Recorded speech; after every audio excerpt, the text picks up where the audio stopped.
Pin Drop Discussions. No excuses. I'm late. I am later than I should be. I said I wanted episodes released at 8 and 20. And like 0, 800 and 2000, which is 8 a.m. and 8 p.m. That's the time that I want my episodes released in the morning and in the evening for Pin Drop Discussions after dark. And if I am struggling throughout the day, then I'll release all of it at 8 p.m. at the latest. But this is literally the midpoint of the day, so there's no excuse. So I apologize for that. So today's Trigger Topic Tuesday is being snatched. Like in fitness, there was a thing, everybody wanted their waistline snatched. And, there were a couple of different devices people use. For males, there was like this weight, there was a vest, there was an ab thing you could go across your belly, and the same for females. And eventually learning that if you wore those long enough, yes, it helped you lose fat in that area because it was targeting, targeting that area of fat. And so you would burn more, essentially like a sauna suit. But because it wasn't equally distributed, what happens is it's this device was pressing on like organs and things that didn't need all that pressure. So where it was good for a short term, gain, you could possibly lose more over time. So in fitness, there's no quick fixes. And the same, for the kingdom. I think the first quick fix that we are led to believe is that, it's like I was snatched out. I was thinking about a song, it was like, you snatched me out of a horrible pit. And that is my song, That's one of my go-to songs. And I thought about it last night as I was laying there. I was just like, yo, you have to make a decision to get snatched out. It's not just, being snatched. It's you, yes, God has the absolute authority, ability, and he will snatch you out, but you have to want to be snatched out. He's not just going to snatch you out so you can go right back into it. Do you know what I mean? It's being snatched out it comes from a place and a posture where it's like, I've done it all.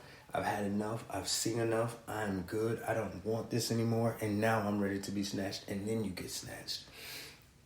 I think that, one of that song is complete, and it's beautiful, and it is orchestrated, and it is timeless, and it is needed. The kingdom music is needed. That ministry is needed. The ministry is needed. And I think for a moment that we have taken that picture on social media, it was like this very poor depiction of Jesus holding this big bear behind his back, and there's this little girl with some balloons, or it's this child with some stuff. And I think it's essentially coming from the scripture that we trade our ashes for beauty. And of course, since I'm mentioning it now, I've got to go find it. So guess what? You're about to get some music.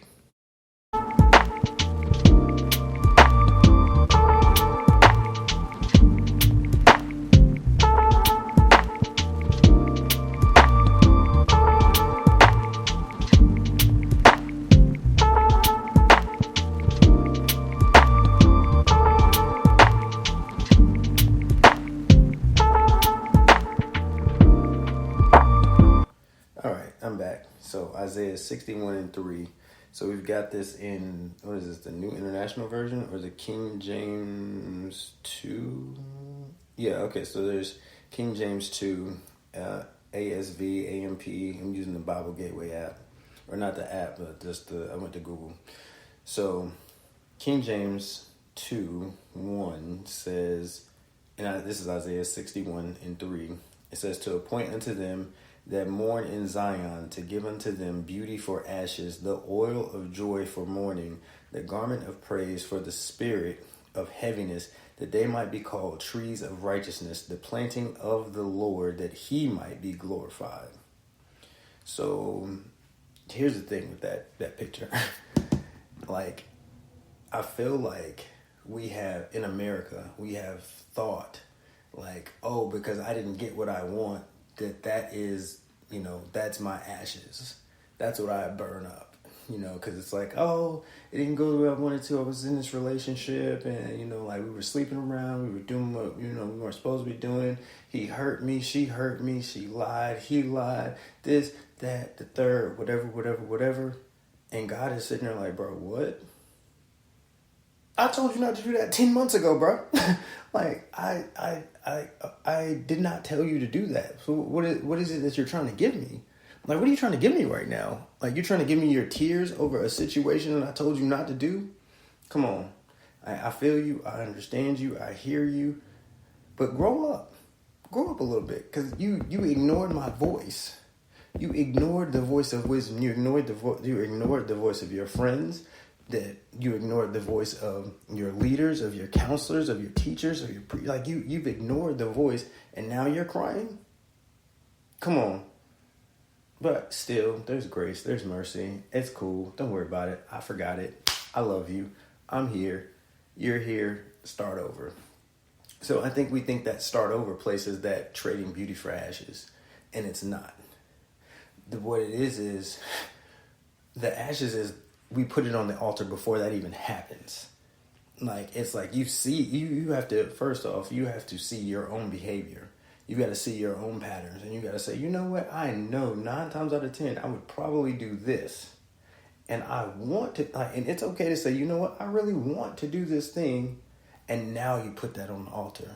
Like Abraham put Isaac on the altar, not when he was a baby, when he was able to talk and think and function and realize that there was a ceremony and a ritual that was required for a sacrifice, because he literally had in his mind, he said, well, where's the sacrifice?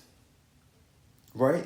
So if your promise has to be old enough, or you have to be old enough and mature enough in your promise to realize that you're going to have to put this thing down on the altar before you get to that point of, oh, I done went too far.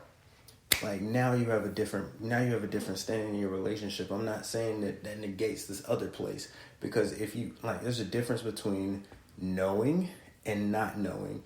And I think that there's even a different level of subconsciously not knowing. Like, you're just so asleep. You're just so unaware of what's actually happening in your life that you're not able to actually fully form language for what's happening. Even you're just on autopilot, right? You're like, oh, you don't even know, your mom did it, your dad did it, your grandma, your great-grandpa did it. There's no communication, and that's how the enemy operates. He wants to cut off these, family ties, these family lines, so where it's you don't even know how he attacked your bloodline, so now you think it's just you just doing this going through this, and now you're spending 10 years in something that if you would have sat down with a family photo album or something for 5 minutes, you'd be like, you know what that looked like? That looked like crack. It looks like crack.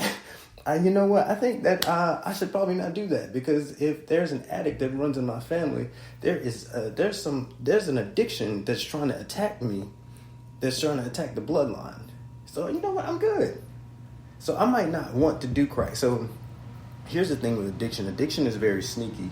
Addiction looks like a workaholic, right? Because it's if you can turn a negative into a positive, you hide the characteristics of the baseline of the character of the behavior, right? I'm in this behavior modification class now, and I'm just like, oh my God, I see you, Jesus, I see you. And also it's you know what, Satan, I see you, and I see your tactics, and I see your antics, and I see your little minions, and I've had enough. I'm sick and I'm tired of it. So addiction doesn't always have to be oh, you pick up a pipe. Oh, I pick up some weed. Oh, I picked up the drink. You know what I mean? Addiction could also be, I have a habitual habit of doing something that I'm not supposed to do, and I get a reward that I want, but I probably should not have. What's an addictive behavior? Hoarding. Amazon is an addictive behavior. Binge watching on TV is an addictive behavior. So there's different things. The window shopping is an addictive behavior. Toddler. So, I call myself out. So I'll be looking at weightlifting equipment. I'll be looking at gym stuff, knowing doggone well that I have no business doing that right now. Like, so I mean, it's not. I'm not coming down nobody's line, throat. No, I'm just want to help. To be honest. So anyway, that's Trigger Topic Tuesday. I think I covered the snatching, that you have to, like, in order to be snatched, you have to want to be snatched. You have to get to that place where you are literally fed up. You're like, I can't do this anymore. When you say, I can't do this, and I'm willing to trade myself, my selfishness, my selfish desires, what I want, what I think I want, what I don't even know that I think I want, that one is hard. That one is really hard. You have to give up stuff that you don't even know that you like. If you don't know yourself, it's like by the time you want, listen, marriage makes you realize, like, you don't really know yourself. And then as you evolve with another person, it's like, oh, I really don't like that.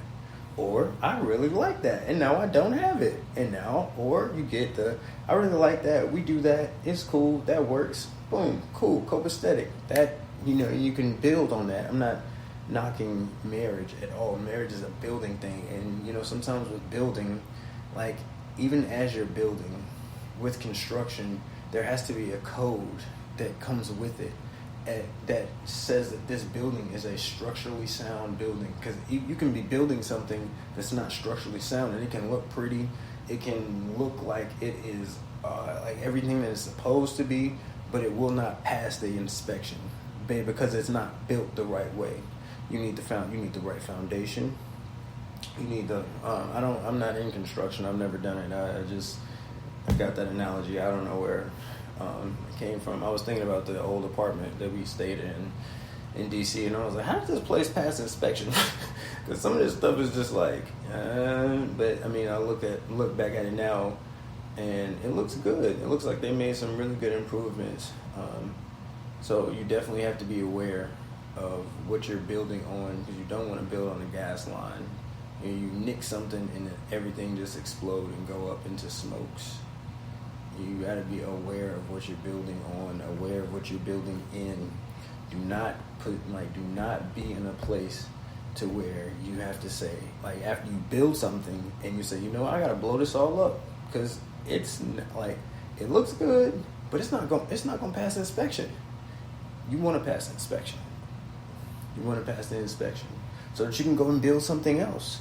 And then after you have the foundation and the blueprint of how you built that, it's not going to take you as long to build something else, because you already got it. It's going to be like, oh, I know what I'm doing. Boom, boom. I got the experience. You could build 2, 3. Then you can teach a class. You can teach people how to build. And now they're building a model of how you build, which is the multiplication I believe that we are all charged with. It's like, first we have to build our temple, wait for the Holy Spirit, because He dwells inside of us. We have a relationship with Yeshua. We continually pray. We ask for Yahweh's will to be done. We live with them. We live in them. We abide in them.